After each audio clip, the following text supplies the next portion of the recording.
asimétrica, no solo diferenciada, sino profundamente asimétrica, bajo una lógica paternalista y tutelar, ¿no?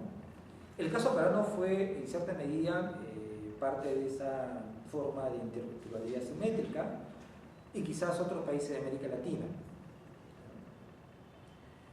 El multiculturalismo en el caso de Estados Unidos, por ejemplo, se da como una suerte de política estatal, federal, que hace frente a la compensación frente a discriminaciones históricas, por ejemplo, con respecto, de manera muy particular, por ejemplo, con la población afroamericana. Es una típica forma de política multicultural, ¿no?, que más o menos conocemos. Y la pluriculturalidad podría también ser pensada como un complemento a algunos derechos particulares que tienen ciertos tipos de ciudadanos por su pertenencia cultural, ¿no?, que es lo que se trata de una suerte de algunos casos europeos donde el asunto de la multiculturalidad o la interculturalidad es un asunto de mucho impacto, porque eran sociedades además y estados que después de la Segunda Guerra Mundial, incluso algunos plantean incluso desde antes, tratan de establecer estados de bienestar donde la política pública o la relación del Estado con la sociedad es a través de derechos universales. Y hay una fuerte tensión que se complejiza a partir de los años 60 y 70 con mayor celeridad, a partir de qué hacemos, por ejemplo, con la inmigración. O sea, cuál es el trato que le damos a estas poblaciones inmigrantes de distintas partes del mundo, sobre todo en las periferias de lo que llama el sistema, de lo que se denomina el sistema central, porque sus culturas o sus sentidos de pertenencia son diferenciados, ¿no?, a los cuales se le da derechos particulares, ¿no? Esto también, como en el caso de América Latina, genera una tensión entre, como en el caso de América Latina, la tensión es cómo se transita de estados populistas a estados interculturales. En el caso de Europa, la tensión es una tensión más actual, cómo se transita de estado de bienestar a estados, por lo menos, multiculturales, ¿no?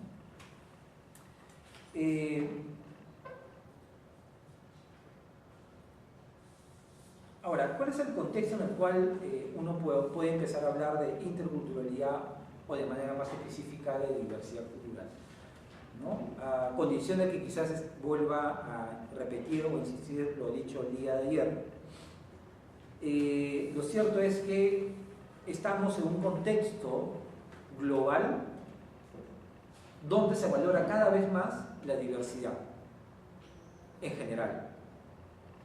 Y como tema de este curso hay una valoración cada vez mayor de la diversidad cultural, ¿no? Y cuando digo diversidad me estoy refiriendo, por ejemplo, a la diversidad biológica, a la diversidad mental, en fin, ¿no?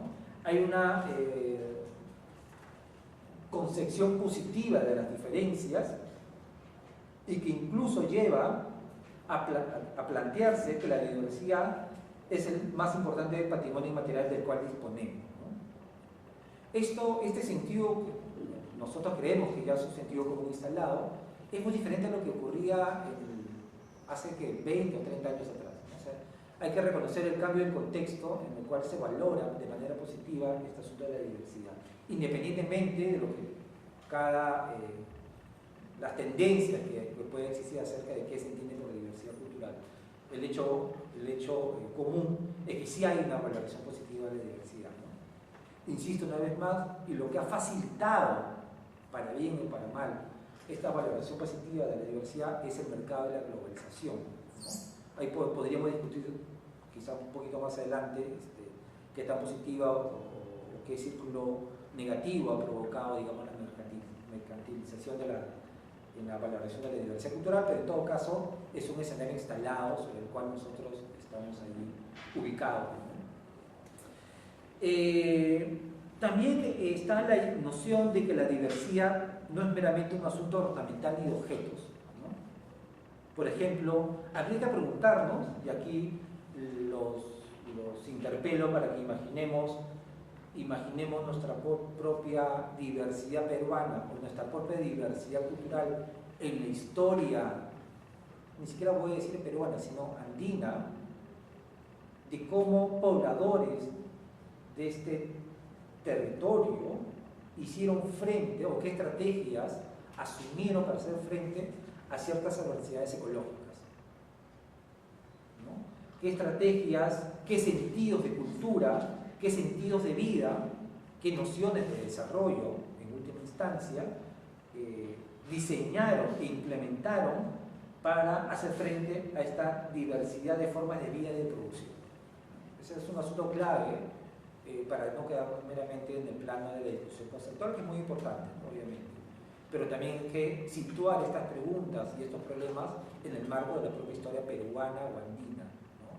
Que me parece a nosotros muy importante, ¿no? Porque somos parte de una historia común, que podemos llamar una historia milenaria, podemos llamarlo una historia antigua, una historia que se reproduce, pero que también una historia que se establece a partir de rupturas, ¿no? En todo caso podemos plantear una historia de rupturas y continuidades, pero un común denominador de esta historia o de este proceso histórico es que siempre hemos estado tratando de establecer estrategias para hacer frente a la propia diversidad, por ejemplo en este caso ecológica, ¿no?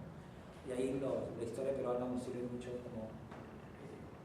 como un espacio de reflexión, ¿no? Ahora, solo conceptualmente quisiera plantearles la siguiente horizonte, ¿no? Cuando hablamos de la promoción y defensa de la interculturalidad, ¿no? Simplemente lo estamos planteando quizás como una estrategia, como un mecanismo, en todo caso como un proceso que permita promover, visibilizar y defender esta diversidad. O sea, la interculturalidad en realidad no es un asunto que implique únicamente a la diversidad cultural. La interculturalidad, ¿no?, tiene que ver con la promoción, visibilización, en fin, o defensa, de acuerdo con la educación que uno tenga, de esta pluralidad, de esta diversidad, que no es únicamente cultural.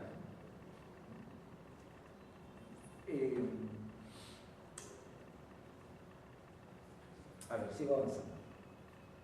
Y cuando quieran me interrumpan, digamos, si hay una cosa que quisiéramos ampliar o matizar o simplemente explicar un poco más. Aquí viene quisiera empezar a plantear esta cuestión de diversidad y derechos, ¿no?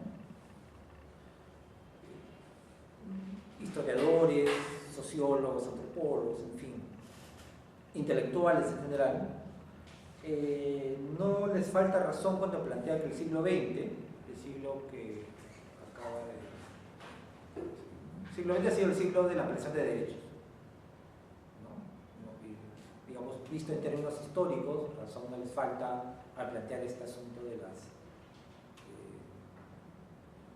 las formas como se ha ampliado, por ejemplo, las nociones y ejercicio de la ciudadanía, de qué manera se han ampliado las nociones y prácticas de la democracia, de cómo también se ha ensanchado la propia noción de Estado integrador, que también es una tensión ahí respecto a la interculturalidad, pero al mismo tiempo es el siglo XX, el siglo de las limpiezas étnicas, el siglo XX es el siglo de los totalitarismos, ¿no? O sea, es un siglo que tiene como dos rostros que son parte de una misma cadena histórica, ¿no? Pero en todo caso, a términos del tema de la interculturalidad, es cierto que el siglo XX puede también ser leído como el siglo de la ampliación de los derechos, ¿no? Por ejemplo, les planteo simplemente, a propósito también de este tema, leer una parte, el artículo 15 en realidad, de un documento del año 1966, ¿no?, que es el Pacto Internacional de Derechos Económicos, Sociales y Culturales,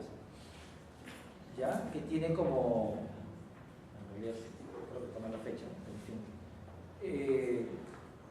en donde se interpela a los estados a que reconozcan el derecho de toda persona a participar en la vida cultural, gozar de los beneficios del progreso científico y sus obligaciones, y sus aplicaciones, beneficiarse de la protección de los intereses morales y materiales que le correspondan por razón de las producciones científicas, literarias o artículas de que sea autor.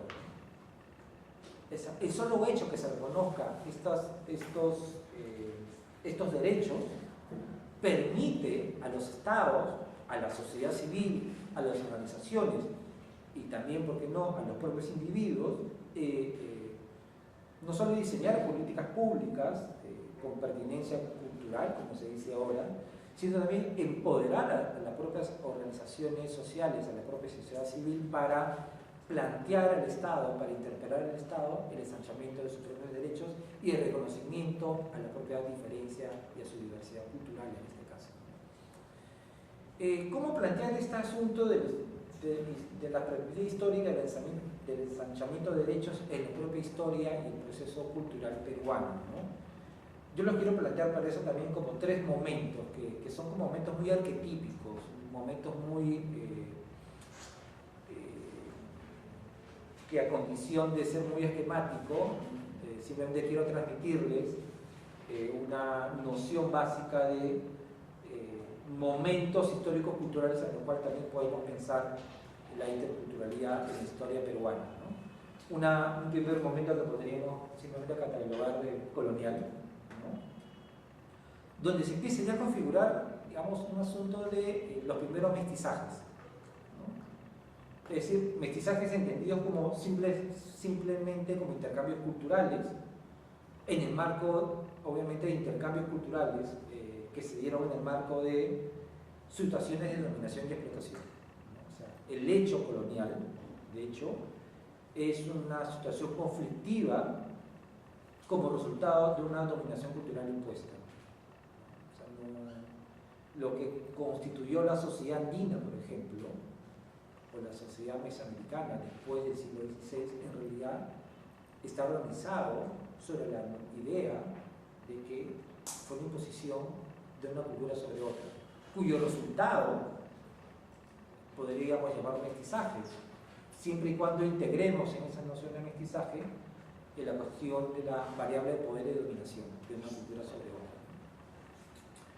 En la República, en el marco del siglo XIX, en la formación de la República peruana, las repúblicas latinoamericanas en el siglo XIX, en realidad lo que se da es un proceso de ruptura y continuidad. De hecho, hay una ruptura política con la metrópoli colonial, pero también se da una mayor complejización de los intercambios culturales, donde los estados nacionales que se diseñan e implementan avanzan en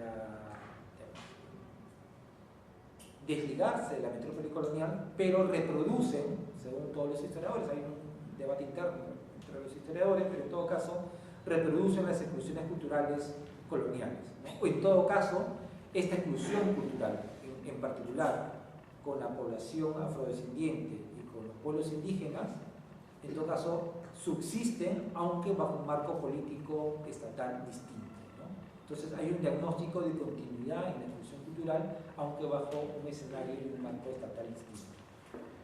Y podríamos decir que el siglo XX, estos procesos previos encuentran un tercer nivel o un tercer momento de mayor complejidad cultural, que en realidad es el escenario cultural en el cual estamos ubicados actualmente. Yo solo quisiera resaltar un componente, ¿no? Un componente central del escenario actual, que es el efecto que ha tenido las migraciones del campo a la ciudad en nuestro escenario cultural contemporáneo. O sea, el Perú actual ha sido profundamente reconfigurado como resultado de las migraciones del campo a la ciudad, ¿no? Que, en fin, más o menos la historia oficial sobre el tema dice que esto se empieza a desarrollar de manera más dinámica, más estable a partir de los años 40 y 50, pero otros historiadores o cierta demografía histórica incluso plantean que esto empieza hacia finales del siglo XIX. En fin, más allá de esa discusión, digamos, mucho más pormenorizada, lo cierto es que el Perú pasa de ser un país rural a un país predominantemente urbano. Y eso implica un cambio en las relaciones de poder en el país. Implica un cambio en la actitud intelectual cuando se interpela ese poder, cuando se interpela el Estado o cuando se imagina el Estado. ¿El Estado para quién?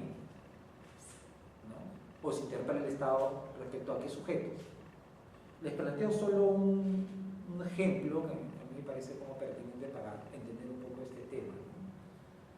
Cuando estamos hablando del Perú, el Estado y la sociedad peruana previo a la revolución demográfica del siglo XX, estamos pensando donde la dominación y la explotación educación o la exclusión cultural se centra en la sociedad rural y principalmente sobre la población indígena.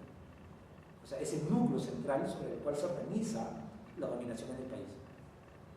Y hay reacciones intelectuales frente a eso, por ejemplo, el indigenismo de inicio del siglo XX, finales del XIX y inicio del siglo XX. Hay una reacción intelectual regional que trata de criticar, o en todo caso interpelar críticamente esa forma en la cual está organizado el Estado centralista, ¿no? Bajo la idea del hacendado, la hacienda, en fin.